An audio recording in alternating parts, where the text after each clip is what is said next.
I'm Michael Woods. I'm the Wizard co-director here at Aberystwyth University.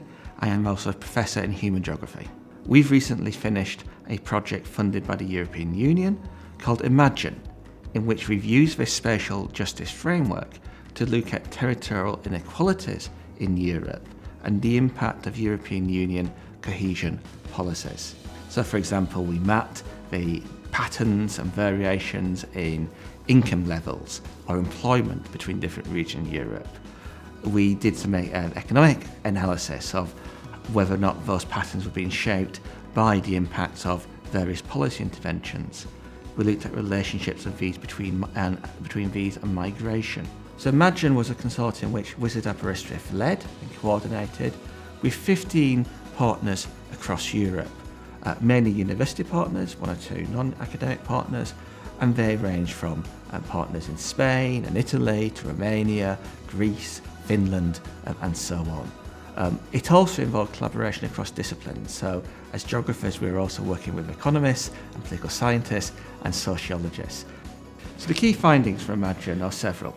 So we were able, for example, to show that disparities between different parts of Europe have been reducing over time, and that European policies have had a positive impact on that.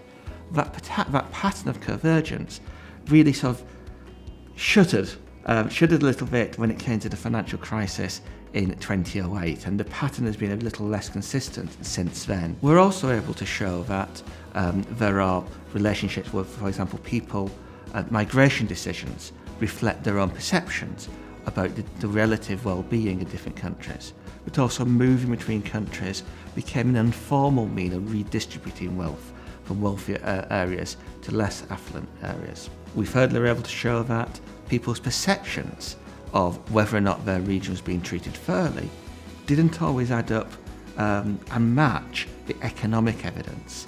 So you got people in regions which had received a lot of European funding, for example, still feeling that they were not receiving their fair share of support from the European Union. For Imagine, I think there's a wide range of potential beneficiaries.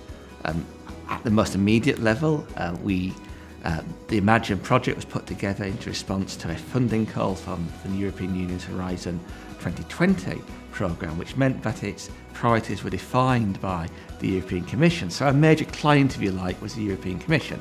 But there's also a lot in there which is also relevant to national and regional and local governments, but also to various civil society groups who are interested in campaigning on issues like inequality and poverty, on migrants, on green technologies and green futures.